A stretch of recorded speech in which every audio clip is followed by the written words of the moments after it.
وقتی قیمت بهای شما را گرفته به لحاظ نسبت و وفات مادرم می خواهم چند طنزی را به خانش بگیرم. مادرم هجر تو اندوه و غم هاست هنوز، مادرم هجر تو اندوه و غم هاست هنوز، شده 20 روز فراق غصه به دل هاست هنوز، شده 20 روز فراق غصه به دل هاست هنوز. دست مهرت ز سرم کوته و بیچاره شدم، دست مهرت ز سرم کوته و بیچاره شدم. آرزوی رخی زیبا و رویاست هنوز، آرزوی رخی زیبا و رویاست هنوز.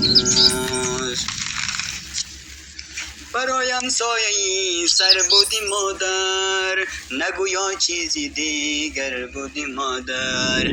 برایم سایه سر بودی مادر، نگویا چیزی دیگر بودی مادر.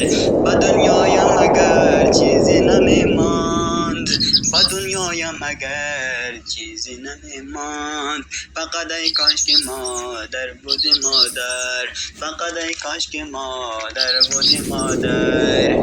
فرشته زیر خاکین باورم نیست، فرشته زیر خاکین باورم نیست، که دیگر سایه او بر سرم نیست، که دیگر سایه او بر سرم نیست. نمی بینم بغیر از غصه و غم ها، نمی بینم بغیر از غصه و غم، به دنیایی که در آن مادرم نیست، به دنیایی که در آن مادرم نیست.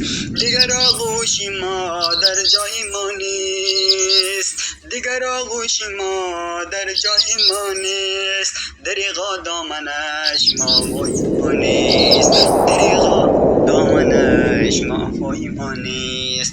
شاه محمود عزیزی از غم منالد، شاه محمود عزیزی از غم منالد، کسی غم خوار و هم آوای ما نیست، کسی غم خوار و هم آوای ما نیست. مادرم دیدم بر رویت نگران است، مادرم دیدم بر رویت نگران است، غم نادیدنی تو بار گران است، غم نادیدنی تو بار گران است. آنقدر مهر و وفا بر همه تو کردی، آنقدر مهر و وفا بر همه تو کردی، نام نیکت همه جاورد زبان است، نام نیکت همه جاورد زبان است. انا لله و انا الیه راجعون. خداوند روح شاد و جایشان را جنت الفردوس بگرداند. آمین یا رب العالمین.